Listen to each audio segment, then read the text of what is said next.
لگتا ہے جہاں کوئی آباد نہیں تھا۔ خیبر پختونخوا کے ضلع بونیر میں واقع گاؤں پیشونی کے ایک مقامی حجرے میں سیلاب سے متاثرہ مرد و خواتین بیٹھے تھے، جبکہ باہر مختلف علاقوں میں مقامی افراد ملبے تلے موجود لاشیں ڈھونڈنے اور مشینری کی مدد سے انہیں نکالنے میں مصروف تھے۔ جب بھی قریبی علاقوں سے کسی لاش کو نکالا جاتا تھا تو پہلے اسے اس مقامی حجرے میں شناخت کے لیے لایا جاتا تھا۔ شناخت کے بعد چیخیں فضا میں بلند ہوتیں اور پھر لاش کی قریبی قبرستان میں پہلے سے کھودی گئی قبر میں تدفین کر دی جاتی۔ پیشنوئی گاؤں بونیر میں سیلاب سے سب سے زیادہ متاثر ہونے والے علاقوں میں شامل ہے، جہاں بعض گھرانوں کے خاندان کے تمام افراد سیلابی ریلے میں بہہ گئے۔ اس گاؤں میں مکانات مکمل طور پر تباہ ہو چکے ہیں اور ان کی جگہ بھاری پتھر پڑے ہیں جو کسی خشک دریا کا منظر پیش کر رہے تھے۔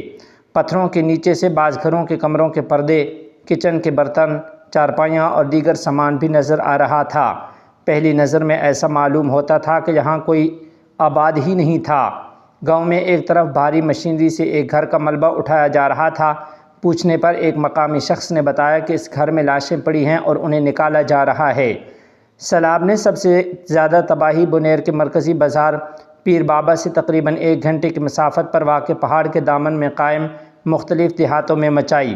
ان دیہاتوں میں سب سے زیادہ متاثر گاؤں پیشنوئی ہوا، جہاں کچے پکے گھروں کے بیچ پہاڑوں سے آنے والا ایک برساتی نالہ بہتا ہے، لیکن اس میں پانی نہ ہونے کے برابر ہوتا ہے، اور مقامی افراد کے مطابق اس برساتی نالے میں پہلے اتنا زیادہ پانی کبھی نہیں دیکھا گیا۔ حکام کے مطابق اسی برساتی نالے میں بادل پھٹنے، کلاؤڈ برسٹ کی وجہ سے پانی کے بہاؤ میں اضافہ ہوا، جس نے پہلے پیشنوئی گاؤں کو تباہ کیا اور اس کے بعد نیچے جا کر دیگر دیہاتوں میں تباہی مچائی۔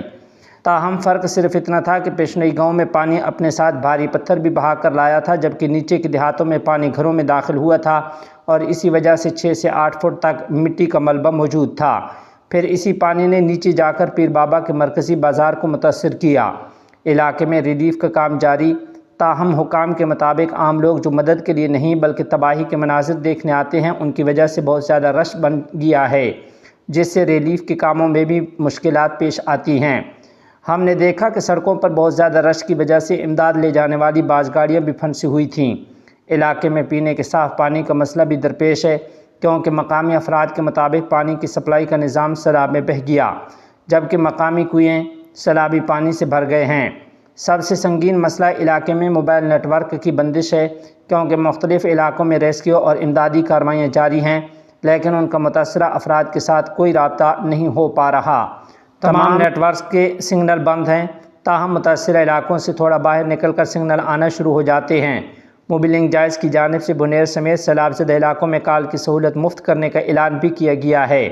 نیٹ ورک کے علاوہ بجلی کا نظام بھی درہم برہم ہو چکا ہے، کیونکہ بجلی کے کھمبے سیلابی ریلے میں بہہ چکے ہیں۔ مقامی افراد نے مطالبہ کیا ہے کہ نیٹ ورک اور بجلی کا نظام جلد از جلد بحال کرنے کی ضرورت ہے۔